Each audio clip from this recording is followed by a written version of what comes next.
Buenos días, bienvenidos a Punto Equilibrio, el programa de entrevistas del boletín del CIUP, Centro de Investigación de la Universidad del Pacífico.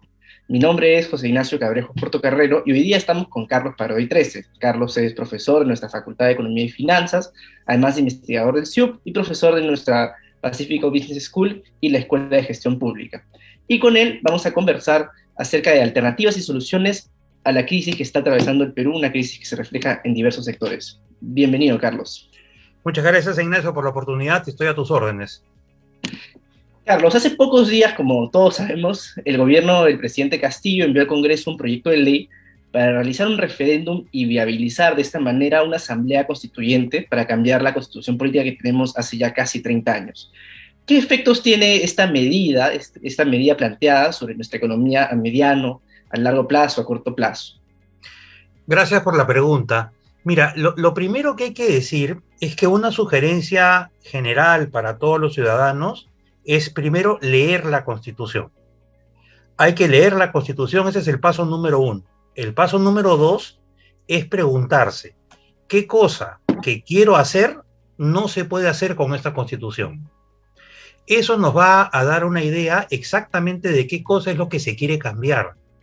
Porque la incertidumbre, entre otras cosas, se genera porque no se sabe qué cosa se quiere cambiar. Dicho esto, la Constitución sabemos que prevé los mecanismos en su artículo 206 para hacer los cambios que haya que hacer, ¿no? Pero ¿qué impacto tiene esto sobre la economía? Mira, en general lo que mueve a la economía son las transacciones. Esto es, una economía se mueve cuando la gente toma decisiones de producir, de vender, de comprar, etcétera, ¿no? Y cuando esas decisiones involucran el mediano plazo, llámese 3 meses, 6 meses, un año, etcétera, o largo plazo, lo que hace uno es ponerse en el caso de si es que va a poder cumplir con los pagos, por ejemplo, que tendría si es que toma un crédito hipotecario, un crédito automotriz, si es que va a tener el tiempo suficiente para rentabilizar la inversión que ha hecho, y eso ocurre pues a 6 meses, a un año, dependiendo del giro, ¿no? Entonces, si es que lo que se quiere cambiar es el capítulo económico de la Constitución, entonces la pregunta es ¿hacia dónde se va a cambiar? Y ese hacia dónde se va a cambiar es determinante porque mientras no se conozcan las reglas de juego nuevas, en caso hubieran, simplemente la economía se para en seco, que es lo que está pasando ahora, afectando notablemente al empleo. Mira, Ignacio, para que se entienda más fácil, es como si hay un partido de fútbol y a medio partido, en el entretiempo, las autoridades deciden cambiar las reglas de juego. O sea, deciden, por ejemplo, que el arquero ya no puede tocar la pelota con la mano, que ahora juegan 15 contra 15, que el tiempo dura 30 minutos. Entonces, todo el plan que habías hecho queda fuera. Entonces, ¿qué es lo que pasa? Que estos cambios de acá suelen hacerse de manera gradual, digamos, algunos artículos que hay que ajustar, que hay que cambiar, como lo ha hecho Perú. Pero para hacerlo, insisto, hay que tener claro qué cosa se quiere cambiar y sobre todo, Ignacio, qué cosa que esté en la Constitución de ahora impide esos cambios que se quieren hacer. ¿Qué cosa exactamente? Porque he conversado con mucha gente que realmente quiere cambiar la Constitución por un tema casi de definición, ¿no? Pero no porque impida que pase, se pueda hacer algo u otro. Por ejemplo, yo no encuentro ninguna relación entre convocar una asamblea constituyente para cambiar la Constitución y que eso lleve a una mejora de la gestión pública, por ejemplo. No hay relación. Entonces, hay que ver bien qué cosa se puede hacer y qué cosa no se puede hacer, ¿no? Pero lo que no debe pasar es que haya incertidumbre. O sea, yo lo que creo es lo siguiente: si el Ejecutivo quiere cambiar la Constitución, pues que presente un proyecto. Esto es lo que queremos. Entonces, ya la gente decidirá, pues, en última instancia, ¿no? Si es que legalmente se puede hacer, ¿no? Pero la incertidumbre es veneno para la economía y eso es muy dañino, pues. Justamente hablando sobre incertidumbre, hace ya un tiempo están ocurriendo protestas en varios lugares del país que están generando la paralización de diversos proyectos mineros, ¿no? Muy importantes para nuestra economía. Y esto a su vez pues provoca una menor recaudación, ¿no? ¿Cómo estas paralizaciones nos están afectando, Carlos? Miren, mira, Ignacio, el tema primero se ha politizado mucho, ¿no? Porque ha dividido al país, como muchos otros temas, entre buenos y malos, ¿no? Pero hay una cosa que es real. La minería explica gran parte de la recaudación tributaria que el gobierno tiene. Y esto, para que se entienda más fácilmente, esto significa que el dinero que el gobierno tiene para hacer escuelas, para hacer mejores postas médicas, etcétera, en gran parte proviene de los impuestos que paga minería. Entonces, el hecho que los gobiernos regionales, que el gobierno central no gasten bien, no sepan cómo gastar el dinero, entonces nos lleva a la conclusión que lo importante acá no es solamente que minería pague los impuestos que los está pagando, dicho sea de paso, sino que el gobierno gaste bien el dinero que recibe. Mira, Ignacio, hay lugares en el Perú que básicamente son mineros, ¿no? Apurímac, que es un caso, donde están las Bambas. Las Bambas explica cerca del 80% de la producción de toda la región de Apurímac. Tiene un canon gigantesco. Un canon es la mitad del impuesto a la renta que paga la minera queda dentro de la región en sí misma, ¿no? Gobiernos regionales, gobiernos municipales. Favorece a 80 municipios, favorece al gobierno regional. Entonces la pregunta es tan simple como esta. Si han tenido tanto dinero en Apurímac, ¿cómo puede ser posible que Apurímac sea un departamento pobre? En verdad, eso ocurre porque las autoridades no están usando el dinero en el bienestar de la población local. Eso es lo que está pasando. Y probablemente no lo hagan de mala fe, sino que no saben cómo hacerlo, hay problemas de gestión. Entonces hay que mejorar esa parte. Pero en verdad, si un país tiene minería, como otros tienen pues en petróleo, como otros tienen gas, pues tienen que usarlo. O sea, el tema es que no es incompatible una minería responsable, moderna, formal, con un avance del progreso de las condiciones de vida de la población local. Pero eso tiene que ver no solamente con la minería, sino tiene que ver con el Estado, en este caso representado por el gobierno regional y los gobiernos municipales que están en la zona de impacto del proyecto. Entonces, para mí, el problema es un problema de gestión. Y justamente eso me lleva a la pregunta que yo te quería hacer, la tercera pregunta que tengo pensada para ti, y es que al respecto justamente de este tema, muchas veces se ha hablado desde el gobierno, especialmente creo en la gestión del exministro Franque, del aumento de tasa para las empresas mineras, y de esta manera tener una mayor recaudación y generar así pues un mayor bienestar para la población, ¿no? Sin embargo, diversos expertos critican esta posición y afirman que el problema central justamente es que las entidades públicas no gastan adecuadamente su presupuesto. Entonces, la pregunta sería, ¿necesitamos en verdad mayor recaudación o necesitamos una mejor gestión pública? Ignacio, te lo voy a poner con números para que se entienda bien fácilmente.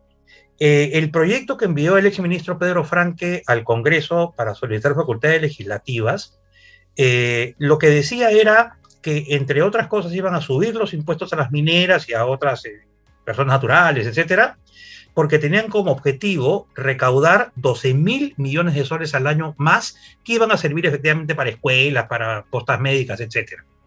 Pero si uno ve cuánto ha gastado el gobierno, sumando regional, más municipal, más central, en 2021 y cuánto ha dejado de gastar, se encuentra con la sorpresa que ha dejado de gastar 20.000 millones de soles. Es decir, quieres recaudar 12.000 millones de soles más cuando has dejado de gastar 20.000 millones de soles. Entonces, el sentido común, ¿qué cosa te dice? Primero usa esos 20.000 millones de soles, porque si no, ¿para qué quieres más plata si no la vas a gastar? Entonces se convierte en una falacia el hecho de decir que sin esa plata no van a haber postas médicas o no van a haber otras cosas. Primero usa lo que tienes. En otras palabras, para mí el problema es de gestión pública.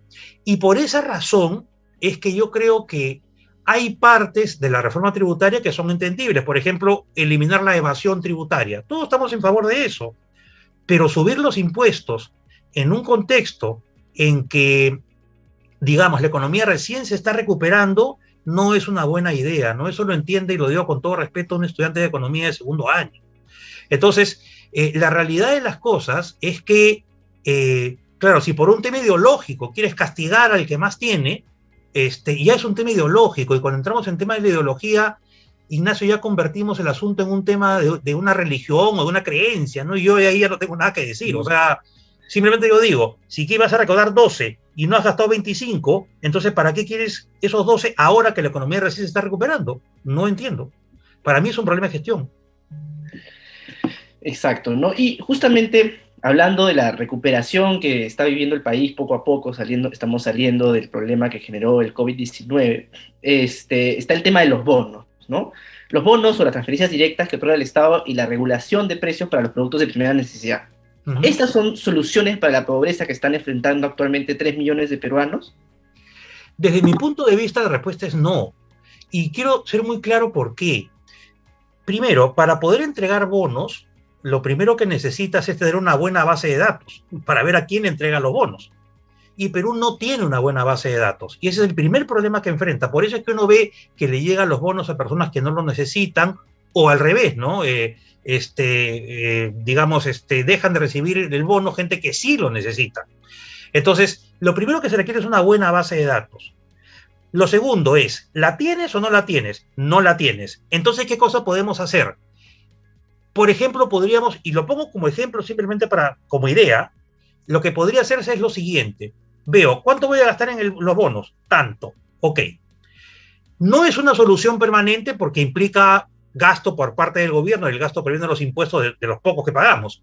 Pero en fin, ¿por qué no, para focalizar bien en la ayuda, porque la ayuda no puede ser general, sino solamente aquellos que la necesitan realmente, el gobierno puede asumir, por ejemplo, una parte del recibo de luz o del recibo de agua potable de los hogares de los segmentos C, D y E, con lo cual es el equivalente que tuvieran aumentado el sueldo. O sea, si tú en lugar de pagar 40 soles, pagas 20 soles, es como si te tuvieras 20 soles más para soportar la situación complicada, ¿no? Entonces, yo no estoy de acuerdo con que la ayuda sea tan general porque no tenemos una buena base de datos ni los mecanismos para llegar a la población. Segundo, los controles de precios que han sido propuestos por algunos congresistas, en verdad son una pésima idea. Es decir, ya, Ignacio, hablar sobre esto es tan redundante que nuestro mismo país lo hizo en los años 80 y fue un fracaso total. Y lo voy a explicar muy facilito. Imagínate que tienes un pequeño emprendimiento que produce jugos de naranja, ¿ok? Y en función de tus costos, tú vendes cada vasito con jugo de naranja, lo vendes pues a 2 soles. Entonces, llega una persona y dice, un ministro y dice, una ministra y dice, no, esto es muy caro y esto no alcanza y el pueblo no lo puede comprar. Yo te voy a obligar a que tú vendas el jugo de naranja a 1 sol. Y tú como productor o productora dices, pero si a mí producir el jugo de naranja me cuesta 1 sol, ¿cómo voy a venderlo a 1 sol? Entonces, ¿qué cosa gano? Ah, bueno, tienes que venderlo a 1 sol porque hay que estar con el pueblo. Entonces, el resultado es que simplemente no se produce el jugo de naranja. Y lo que vemos en todos los países que aplican controles de precios, miren hoy día Venezuela, Argentina, Nicaragua, y lo que van a ver es que simplemente hay un total desabastecimiento y por ende el jugo de naranja, ¿cómo se vende? La persona que vende el jugo te dice, tengo acá, y tú le dices, ya, deme pues, entonces pago 1 sol. No, a 1 sol no me sale. Entonces pago 2, que era el precio antes. No, tampoco, porque estoy vendiendo escondidas. Se lo vendo en 3 soles. Aparece un mercado negro al cual pueden acceder solamente los segmentos económicos de ingresos más altos, con lo cual terminas perjudicando a la población tremendamente que querías beneficiar. Los controles de precios, y esto quiero ser muy enfático, no funcionan, nunca han funcionado y no funcionarán. Hay que simplemente ver la evidencia histórica, nada más. Exactamente, ¿no? El Perú vio algo terrible en los años 80. Y hablando justamente de intentos bien intencionados, por supuesto, de ayudar a los peruanos más necesitados, que vienen del Congreso, algunos congresistas han planteado un nuevo retiro de las AFP. Y el argumento es que así se aliviaría pues el bolsillo de los peruanos, ¿no? Sin embargo, pues diversas entidades, incluyendo los entes reguladores más importantes e independientes que tenemos, han advertido acerca de los potenciales efectos negativos de esta nueva medida, ¿no? Porque ya sería, creo que, la tercera vez que se haría. Sí. ¿Es adecuado, entonces, un nuevo retiro de las AFP? ¿Por qué sí o por qué no? A ver, lo primero que quiero decir, y que lo has dicho tú con bastante criterio, es lo siguiente. Acá no estamos juzgando las intenciones de las personas, ¿no es cierto? La intención es buena, yo estoy seguro también que Gareca quiere que vayamos al Mundial, o sea, la intención es buena. La pregunta es si se debe hacer o no se debe hacer, evaluando sus consecuencias. En economía uno desarrolla la competencia, y lo tratamos de hacer con los estudiantes, de ver lo que se ve y lo que no se ve. Lo que se ve en este caso es que va a haber un grupo de personas que va a retirar ese dinero. ¿Qué cosa no se ve? Los datos. ¿Qué cosa no se ve? En el Perú, el 78% de los trabajadores son informales. Casi ninguno de ellos tiene AFP, con lo cual la medida le da lo mismo. ¿Ok? Es decir, no estoy yendo a la gente que más necesita. cuyo ingreso mensual es 600 soles. Ese es el primer punto. El segundo punto, la pregunta es, ¿qué cosa hace la AFP con el dinero que todos pagamos y que nos molesta pagar? Bueno, la AFP primero nos asegura una pensión hacia el futuro, que puede ser baja o puede ser alta dependiendo de cuánto aportó cada uno. Es lo otro que hay que tener claro. Y segundo, que es lo más importante, las AFPs invierten ese dinero, no se lo guardan. La mitad del dinero lo invierten fuera de Perú y la otra mitad dentro de Perú. Entonces invierten dentro del Perú. Si yo, en lugar de reformar, destruyo el sistema, voy a sacar de la ecuación al principal inversionista dentro del Perú, que invierte en mercado de capitales, que invierte en bancos, que invierte en una serie de entidades que mueven la economía. Y lo último es que esto de sacar el dinero de la AFP, se origina básicamente en el hecho de pensar que todos los que tenemos AFP necesitamos ese dinero. Y quiero ser en esto otra vez bien enfático. En mi caso, Carlos Parodi, deberían prohibirme sacar el dinero porque yo tengo un empleo. No pongo el ejemplo de nadie más, pongo mi ejemplo. Sin embargo, si se aprueba, yo podría retirarlo. Y si lo retiro, lo haré pues, para comprarme un televisor o para comprarme otra cosa. Y con eso que estoy haciendo, Ignacio, le estaría diciendo al Carlos Parodi del futuro que le entregue dinero al Carlos Parodi del presente. Con lo cual el Carlos Parodi del futuro se va a quedar sin plata, así sea pequeña, mediana o grande la pensión. Entonces, lo que tenemos que comprender es que en todo el mundo existe un sistema de pensiones. La gente hoy en día dice cosas como la siguiente, ¿no? Dice, pero es que si yo saco mi plata, yo pongo un negocio y voy a ganar más que en una AFP. Las AFP se han rendido 8% en promedio anual desde el año 93 hasta el año 2021. Ningún negocio te da eso. Ahora seguramente muchos de los que me escuchan dirán, tú trabajas para las AFP, eres un lacayo de los empresarios. Yo nunca he trabajado en una AFP. No conozco a nadie en ninguna AFP. Soy un simple académico. Entonces lo que trato de decir es que si alguien no quiere tener una pensión, les hago una pregunta muy simple. ¿Qué cosa van a hacer después de los 70 años? ¿Van a vivir de sus hijos? ¿De qué van a vivir? Porque yo entiendo que una persona joven siente que eso está lejísimos, pero no está lejísimos, el tiempo pasa. Y lo peor que uno puede hacer es, una vez que se jubile, depender de los hijos que tienen todo el derecho a hacer su vida y hacer su propio proyecto de vida como quieran hacerlo. Pero para lograr eso necesitamos una pensión. Dicho esto, que hay que mejorar el sistema, totalmente de acuerdo. Hay que buscar una pensión mínima, hay que de repente que haya más competencia entre las AFP mismas, hay que fomentar la posibilidad que la gente pudiera poner su dinero de repente en una AFP o en algún sistema de pensiones fuera del Perú. Sí, totalmente de acuerdo. No estoy diciendo que el sistema sea bueno, pero lo que estoy diciendo es que destruirlo no es reformarlo, y lo que hay que hacer es reformarlo para tener una pensión todos, incluidos los informales, cuando llegue la edad en que ya no tengamos la misma energía para trabajar. Entonces yo no estoy de acuerdo con el retiro. Exactamente, ¿no? Además, muchas personas piensan que la AFP debería ser un sueldo, pero pocos se dan cuenta que está calculado en base a una persona mayor. Exacto. Que no tiene hijos, no tiene tantas responsabilidades, pues como un padre de familia, ¿no? Claro. Exactamente, ¿no?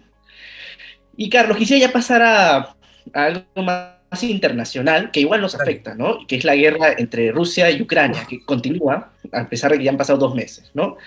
Y además tenemos otros problemas, por ejemplo en China, las cuarentenas obligatorias que ha decidido el gobierno chino y que amenazan la cadena de abastecimiento global, ¿no? Uh-huh. ¿Qué efectos podría tener esto sobre nuestra economía y el bolsillo de todos nosotros en el corto y mediano plazo? ¿Y cómo podríamos paliarlos, el gobierno, la sociedad, ¿no? A ver, empecemos por el tema de China, que es más evidente, ¿no?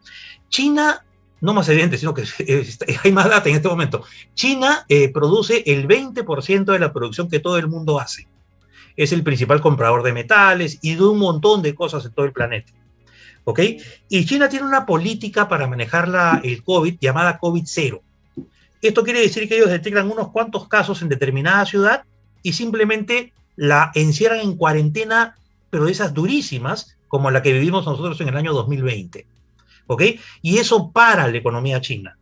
Porque claro, si cierran las fábricas, los puertos trabajan al 20% de su capacidad, entonces la economía china se para. Es más, la proyección de crecimiento de China para este año es 4%, que es el menor registro para China desde 1979. ¿Ok? Entonces, China, como es una economía súper importante, es una especie de locomotora de la economía mundial, del tren llamado economía mundial. Entonces, ¿qué es lo que pasa? Que si la locomotora se detiene, los vagones también se van a detener. Entonces, esa disminución, esa ralentización del crecimiento económico chino trae una ralentización del crecimiento de todas las economías del mundo. Entonces, como China, digamos, está comprando ya menos que antes, lo más probable es que los precios de los metales sufran una disminución. Es altamente probable que la economía mundial como un todo se comience a encoger, en el sentido textual, mientras esto de la pandemia no termine, ¿no? Y esto se une con el tema de Rusia y Ucrania, ¿no? Que es un tema muy serio y que es un fenómeno que ha determinado un aumento global de precios. O sea, China nos afecta básicamente por demanda y nos afecta por las cadenas de suministro. Shanghái es el puerto más importante de todos en China, y si antes entraban 10 barcos en una hora para cargar y descargar contenedores, ahora entran, si entraban 10, ahora entran 2. Entonces, obviamente, todo va más lento. Invasión rusa a Ucrania. De hecho, acá, incluyendo las sanciones que Occidente le ha puesto a Rusia, nos trae un escenario terrible de aumento de precios a nivel mundial. Y quiero explicar algunos puntos muy, muy claros. Perú, el 89% de los fertilizantes que usa la agricultura vienen de Rusia. Estados Unidos y Europa han bloqueado a Rusia. Bloqueado significa que no le están comprando. Perú podría comprarle, sí, pero por estas cosas internacionales, si Perú le compra a Rusia, entonces Estados Unidos y Europa nos bloquean a nosotros. Entonces, no tenemos fertilizantes. Y esto en castellano, para que vean cómo esto afecta directamente a los ciudadanos como tú, como yo, cualquier persona. Esto quiere decir lo siguiente, que si antes en una cosecha con los fertilizantes rusos, tú hacías, por ejemplo, con la urea, con el nitrato de amonio, hacías, pues, no sé, 100 lechugas, ahora vas a hacer 20. Entonces, ¿qué es lo que pasa? Que la falta de fertilizantes hace menos productiva la agricultura. Y como consecuencia de ello, lo que se va a esperar que ocurra es que las verduras comiencen a subir de precio, y eso afecta directamente a todos. Por eso es que quien me está escuchando sabe que las verduras están subiendo de precio. Y eso es solo por fertilizantes. Pensemos ahora en el trigo. El trigo que Perú importa es importante porque con el trigo se hacen los fideos, el pan, las galletas, las tortas, los pasteles, etc. Entonces, el trigo ha subido de precio porque el trigo se produce cerca del 30% de lo que produce el mundo en Ucrania. Y Ucrania está devastado por la guerra. Entonces, al no haber trigo, simplemente si tú produces pan, hay menos trigo, te cuesta más el costal de harina de trigo para hacer el pan, entonces subes el precio del pan. El pan nos afecta a todos. Maíz, igual Rusia y Ucrania, maíz. ¿Qué pasa con el precio del maíz? Está subiendo por la misma razón. Y el maíz que Perú importa, ¿por qué es importante? Porque ese maíz es el alimento del pollo, del pavo, de los patos, el alimento de las aves. Tienes toda una granja, se triplica el precio del maíz, tiene que subir el precio del pollo, pues.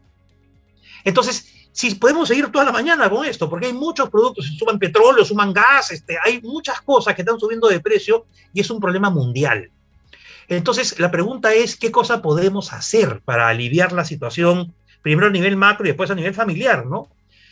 A nivel macro, bueno, el Banco Central viene subiendo su tasa de interés con el objetivo de enfrentar el problema de inflación. ¿Es una medida buena para bajar la inflación? La respuesta es sí. El problema es que al subir esa tasa de interés también se afecta un poco el crecimiento económico, y eso hay que decirlo. Como siempre en la economía todo tiene dos caras, pues, ¿no es cierto? Pero bueno, la priorización tiene que estar ahora en que los precios se paren de subir, ¿no? Además del Banco Central, el MEF, ¿qué cosa intenta hacer? Bueno, exonerar del ISC a los combustibles y a ciertos alimentos. Pero ¿cuál es el problema con este sistema de acá? El problema otra vez es que la economía en Perú es básicamente informal. Entonces tú vas a eliminar un impuesto a un montón de productores que jamás han pagado ese impuesto. Entonces simplemente les va a dar lo mismo. Pero pongámonos en el caso de los que efectivamente son formales. Ok, inclusive en ese caso hay que pensar que tú estás exonerando del ISC al primer eslabón de la cadena. pero un proceso productivo tiene un montón de intermediarios y cadenas. No sabemos si el producto final va a bajar de precio o no. No lo sabemos. Y acá el punto más importante, y esto es una cosa en la que quiero insistir, es en que este es un subsidio generalizado o universal. ¿Qué significa esto? Que está ayudando a todos por igual. Y voy a ser bien claro en esto de acá. Imaginémonos que el petróleo efectivamente baja de precio. Lo dudo, pero imaginémonos que baja. Ya. ¿Va a beneficiar al transportista que lleva sus verduras de un punto a otro? Sí. ¿Está bien? Está bien. Ok. Veremos si eso llega a que los camotes y las papas cuesten menos. Veremos. Pero también va a beneficiar a aquella persona que, por ejemplo, tiene una camioneta petrolera 4x4 para irse a la playa. Que es alguien a quien no debería beneficiar. Entonces, lo que hay que pasar es a subsidios focalizados. Focalizado significa que el subsidio vaya directamente solamente a la gente que lo necesita. Bueno, uno dirá, ¿cómo se hace eso? Y volvemos a a dos preguntas atrás. Hay que ver si es que el gobierno puede asumir parte de los recibos de luz y de agua de las familias más necesitadas para ir por el lado de ingresos, pero solamente hacerlo de los hogares C, D y E. ¿Ok? Y eso es más fácil de lograr porque las compañías eléctricas, el Sedapal, el Sedalit en Trujillo, tienen una lista de los hogares por características, entonces sí se puede focalizar más rápido. Es decir, dado que no tienes una buena base de datos, usa otra, pero favorece solamente a los que lo necesitan y realmente favorécelos, porque con el sistema que se ha planteado no sabemos si los precios van a bajar. Entonces, como no sabemos si van a bajar, entonces estamos complicados. Pues yo tengo que tener la seguridad que la gente va a tener el billete para poder gastar. ¿Que eso debe implicar un gasto para el Estado? Sí, pero tenemos un déficit fiscal relativamente bajo y lo podemos hacer. ¿Ok? De otro modo, no va a haber mayor efecto. Quiero recordarle a todo el público que pueden dejar sus preguntas para el profesor Carlos Parodi y que nosotros se las trasladaremos gustosamente cuando terminemos la entrevista. Carlos, otra pregunta también a nivel mundial, ¿no? Y hemos visto que diversos países ya vienen incrementando sus tasas de interés de referencia progresivamente, como es el caso de Estados Unidos a través de la Reserva Federal, ¿no? ¿Qué significa esto y cuáles son los efectos que tendría en la economía global? Perfecto. Efectivamente, la principal herramienta que tiene un banco central para combatir la inflación es subir la tasa de referencia o tasa de interés de política monetaria. La pregunta es, ¿qué cosa es esto? Miren, la tasa de interés de referencia es una tasa de interés que se cobran los bancos cuando se prestan dinero entre ellos. Es una práctica usual, común, todos los días a toda hora. Entonces, cuando esa tasa sube, se hace más caro que los préstamos interbancarios. Entonces, cuando el banco presta el dinero a ti o a mí, nos va a cobrar más. Y eso va a desalentar los préstamos bancarios. Va a desalentar los préstamos de consumo, de inversión, con el objetivo que haya menos gasto, bajar un poco la demanda de la economía y con ello controlar la inflación. Por eso decía hace un rato que esta secuencia de aumento en tasas de interés tiene un costo en crecimiento económico un poco más lento, porque si tú subes tasas y encareces los préstamos, obviamente la gente va a comprar menos, las empresas van a invertir menos. Por eso aquí lo que hay que graduar bien es cuánto hay que subir esa tasa. En el caso de Perú, se encuentra ahora en 4.5% y es de las tasas más bajas de la región. Brasil, por ejemplo, está en 10.75%, Chile está en 7%, Perú está en 4.5%. Entonces, si debe o no subir las tasas, vamos a ver, habría que ir viendo cómo se mueve el crecimiento económico. La idea es la siguiente: sube la tasa para controlar la inflación sin que el crecimiento sufra tanto. Es difícil, pero para eso tenemos un buen banco central que sabe cómo hacer las cosas. Entonces sí tiene efectos directos sobre todos nosotros, ¿no? Y justamente que la Reserva Federal aumente su tasa de interés también tiene efectos sobre la economía peruana. Sí, y históricamente hay un hecho estilizado, o sea, algo que siempre se repite, que es lo siguiente, ¿no? Cada vez que la Reserva Federal, que es el Banco Central de los Estados Unidos, sube su tasa, para decirlo muy fácil, los dólares que están acá se van atraídos a Estados Unidos por la mayor tasa, y entonces al haber menos dólares acá, comienza a subir el tipo de cambio. Y cuando comienza a subir el tipo de cambio, el Banco Central tiene que empezar a vender para evitar aumentos bruscos en el tipo de cambio, pero eso es un hecho estilizado. El aumento del tipo de cambio genera, como todos sabemos, siempre un incremento de precios de una serie de cosas, ¿no? Dado que usamos mucho componente importado, que además se genera y nace un efecto nervio, ¿no? La gente cuando ve que el dólar sube dice, uy, todo está mal. El dólar es como un termómetro. de la economía, ¿no? Entonces, hay que tener claro que si la Fed sigue subiendo su tasa, probablemente el tipo de cambio acá comience a subir. Carlos, ya para finalizar las preguntas que yo tenía pensado para ti, también te pido que expliques este concepto, porque tal vez no todos lo conocen, que es el crecimiento potencial, ¿no? ¿Mm? ¿Cuáles son las expectativas de crecimiento económico del Perú para este año? Y si esas expectativas están haciendo match, estamos alcanzando nuestro crecimiento potencial. Gracias por la pregunta. Empecemos por las proyecciones. Primero hay que decir lo siguiente. En 2021 crecimos 13.3% y fuimos la economía que más crecimos de América Latina, pero hay que poner esto en perspectiva, fíjense. ¿Qué significa 13.3%? Significa un montón, ¿no? Pero ¿contra qué lo estoy comparando? Contra una caída de menos 11% que ocurrió en 2020. Eso es como, este ejemplo lo vengo usando repetidas veces, pero lo voy a usar otra vez, como aquella niña o niñito que vuelve del colegio para contarle feliz a sus padres o madres que, digamos, le entregaron su segunda nota de su examen de matemáticas y mejoró 100%. Entonces la familia se alegra, mejoraste 100%, ¿no? ¿Y cuánto te sacaste? Ah, me saqué 0,4. Pero ¿cómo? Yo sí me has dicho que si pues en el primero me saqué 0,2, he mejorado 100%. Entonces, ¿qué es lo que pasa? Que cuando comparas contra menos 11%, el 13% parece un montón, pero no es un montón. ¿Cómo se sale de ese problema? Comparando 2021 contra 2019. Y en ese caso hemos crecido solamente 0,8%. Y por eso es que, de acuerdo con el INEGI, falta que se recuperen en el Perú 700.000 empleos formales que se perdieron en la pandemia.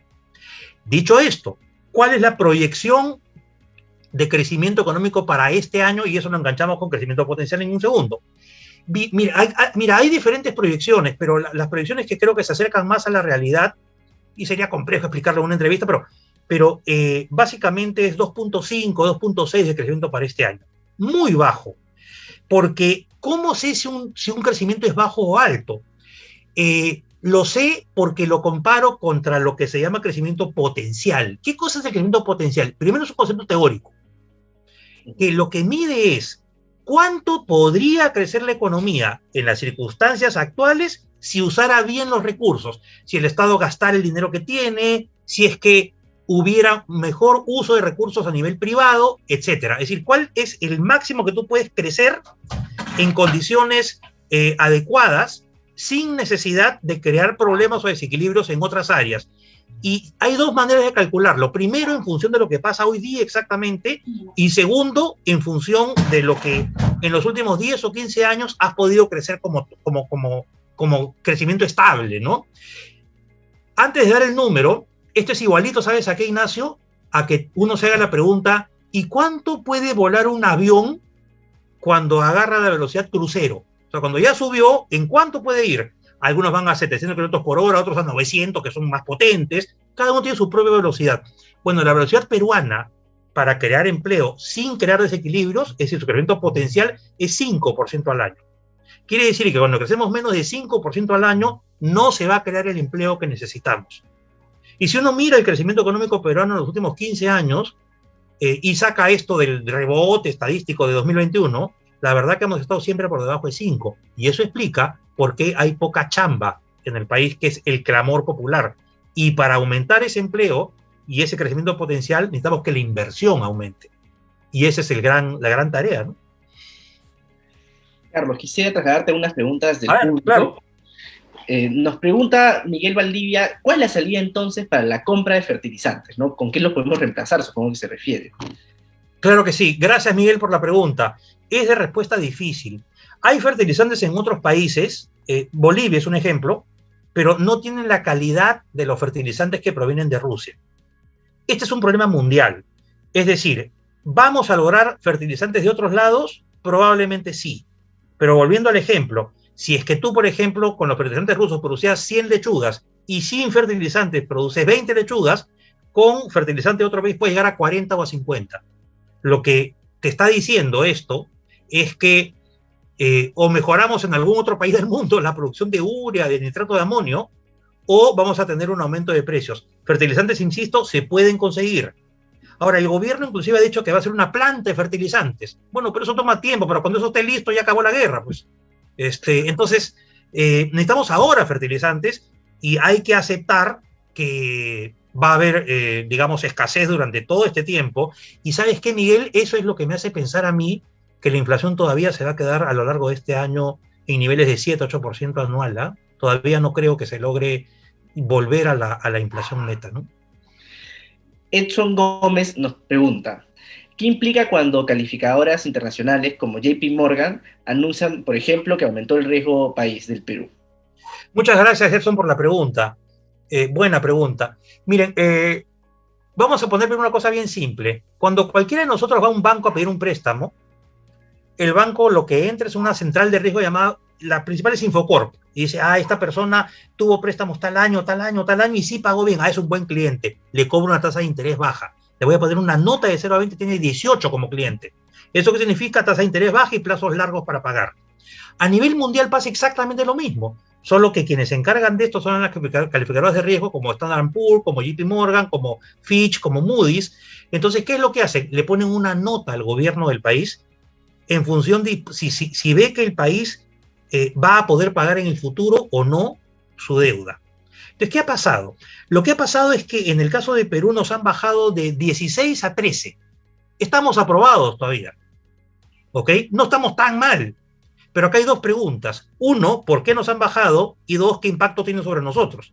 Primera pregunta, nos han bajado no porque no hayamos pagado, no porque no estemos pagando, sino porque viendo hacia el futuro, las calificadoras de riesgos perciben un problema político y social que podría terminar en dificultades de pago para la deuda. El asunto sería así, convulsión social tremenda, entonces el gobierno comienza a endeudarse como un loco para satisfacer demandas sociales por todos lados, y como la deuda crece, entonces pueden haber potenciales problemas de pago. Entonces nos bajan la nota. ¿Cómo nos impacta a nosotros? Segunda pregunta. Lo que pasa es que cuando un banco en el Perú quiere un préstamo de un banco en el exterior, que es lo que ocurre siempre, porque hay bajo nivel de ahorro interno, ¿qué es lo que pasa? Lo que pasa es muy simple, que ese banco en el exterior chequea la nota que nos puso en la calificadora de riesgo, le puso 18, acá, préstale barato a Perú, al banco peruano, privado, pero si te bajó a 13, te bajó a 13, ¿no? No, vamos a prestarle, pero ya no, voy a decir cualquier número, a 2%, sino mejor a 4%. Entonces, cuando el banco recibe el préstamo más caro, nos presta a nosotros a un precio más alto, a una tasa de interés más alta, porque traslada a nosotros esa mayor tasa de interés. Entonces, no es una buena noticia que el riesgo país suba. Gracias, Edson, por la pregunta. Finalmente, Jorge Suárez nos pregunta acerca del retiro de las AFPs y es más que nada un consejo, ¿no? Si se produce, ¿deben sacar su AFP o, entre comillas, aguantar la olla? A ver, es buena la pregunta, muchas gracias por la pregunta. Yo considero lo siguiente, en verdad, la decisión depende de cada uno finalmente, ¿no? Pero yo lo que considero es que es importante tener una pensión. Si tú tienes hoy día un empleo, tienes un trabajo que te permite vivir razonablemente, no toques tu AFP, para que cuando llegue el momento de jubilarte puedas tener una pensión mejor, porque si tú sacas el monto sobre el cual se va a calcular tu pensión futura va a ser más chiquito, pues. Cuanto más tengas, la pensión es más grande. ¿Ok? Pero si tienes, digamos, una urgencia de salud, por ejemplo, inclusive en ese caso yo optaría por endeudarme con un banco en lugar de sacar la plata de la AFP. Entonces yo en verdad no aconsejo sacar el dinero, salvo que haya una urgencia increíble, que no te permite en este momento ni siquiera comer. Si estás en ese, si una persona está en ese, no me refiero a ti, a cualquier persona está en ese extremo, podría ser, pero que sea consciente, como siempre en la economía, de lo que está perdiendo, que es justamente, está perdiendo su pensión de más adelante, y ese más adelante llega rápido. Muchísimas gracias, Carlos, por esta entrevista tan interesante. Hemos tenido muchísimo público, muchas preguntas, así que te agradezco en nombre también de todos nuestra audiencia, ¿no? Y espero podernos encontrar próximamente. Muchas gracias, Ignacio, muchas gracias a todos los que han estado ahí, les mando un gran abrazo, y siempre tengan presente que la economía no es una creencia, no es un acto de fe, no se juzgan las buenas o malas intenciones, lo que se juzgan son los hechos con evidencia empírica y con datos. Un abrazo a todos. Gracias a todos, nos vemos en la siguiente edición de Punto Equilibrio, hasta luego.